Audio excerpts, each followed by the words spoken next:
नमस्कार दोस्तों। एपिसोड की शुरुआत में अनुपमा देखती है कि अचानक लाइटें झपकने लगती है। वह थोड़ी घबरा जाती है और मन ही मन में अनहोनी की आशंका करने लगती है। उसे राही की कई बातें याद आती है, जिससे उसके मन में नेगेटिव ख्याल आने लगते हैं। लेकिन फिर वह खुद को समझाती है कि शायद त्योहार की वजह से बिजली का लोड ज़्यादा है और सब ठीक हो जाएगा।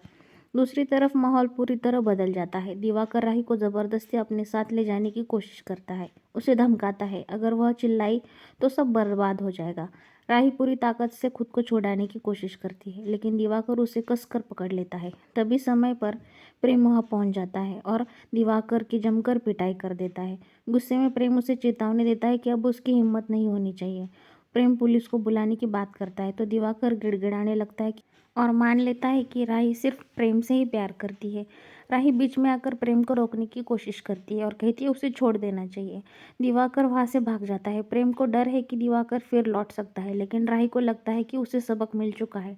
डरी हुई राही प्रेम के गले लग के रोने लगती है। वही प्रेम मन ही मन में चिंता बनी रहती है। अगली सुबह शादी का माहौल दिखाई देता है। अनुपमा भारती को दुल्हन की तरह सजाने की उसकी मदद करती है। खुद को आईने में देखकर भारती खुश हो जाती है और अनुपमा को धन्यवाद देती है। अनुपमा उसे समझाती है कि आज का दिन सिर्फ उसी का है।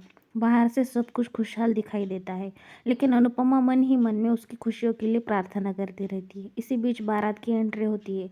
सादगी से आई बारात सभी का ध्यान खींच लेती है। रजनी स्कूटर पर बारात लाती है और वरुण डांस करता हुआ नजर आता है। अनुपमा इस सादगी की तारीफ करती है और कहती है कि यह किसी को भी छोटा बड़ा महसूस नहीं होना चाहिए। ढोल की आवाज़ के साथ सभी डांस करने लगते हैं और माहौल बेहद खुशहाल हो जाता है। अनुपमा रजनी को भरोसा दिलाती है कि भारती को हमेशा बेटी की तरह सम्मान मिलेगा। रजनी थोड़ी घबराई हुई नजर आती है, जिसे राही नोटिस कर लेती है। आगे पूजा पाठ के रिवाज शुरू होते हैं। भारतीय पूरी विश्वास के साथ भगवान से वैवाहिक जीवन की खुशियों के लिए प्रार्थना करती है। वहीं दूसरी तरफ प्रेम और राही के बीच हल्की फुल्की नोकझोंक और रोमांस देखने को मिलता है, जिससे माहौल और खुशनुमा हो जाता है। इसी दौरान अनुपमा पाखी और ईशानी को देखती है। ईशानी को शूट का ऑफर मिला होता है और वह शादी के बीच जाने की तैयारी करती है। अनुपमा को शक हो जाता है, लेकिन मजबूर में वह इजाज़त दे देती है। तभी ईशानी के हाथ से थाली गिर जाती है, जिसे कुछ लोग अशुभ मानते हैं। अनुपमा एक पल के लिए परेशान हो जाती है। शादी के मंडप में दुल्हन की एंट्री होती है। भारती और वरुण वरमाला पहनाते हैं और पूरा माहौल तालियों से गूंज उठता है। तभी अचानक एक बड़ा ट्विस्ट आता है। वरुण को तिलक लगाने के लिए राही आगे बढ़ती है। उसी वक्त प्रेरणा वहां पहुंच जाती है और तिलक लगा देती है। सभी चौंक जाते हैं। वह खुलासा होता है कि प्रेरणा रजनी की बेटी है और वरुण की बहन।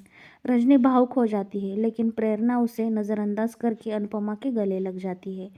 वह साफ कहती है कि वह यहाँ माँ बेटी के रिश्ते के तौर पर नहीं, बल्कि सिर्फ अपने भाई की शादी में आई है। यह सुनकर माहौल थोड़ा अजीब हो जाता है। एपिसोड के आखिर में रजनी टूट जाती है, लेकिन अनुपमा उसे समझाती है कि वक्त के साथ साथ सब ठीक हो जाएगा। आखिरी सीन में प्रेम और प्रेरणा आमने सामने आ जाते हैं, जिससे आने वाले एपिसोड के लिए सस्पेंस और बढ़ जाता है। ऐसी के साथ आज का एपिसोड ख़त्म हो जाता है। अगर आपको आज का अपडेट पसंद आया तो अपने चैनल को लाइक करें, शेयर करें और कमेंट में अपनी राय ज़रूर बताइए। और हाँ, चैनल को सब्सक्राइब ना भूलिए दोस्तों। धन्यवाद।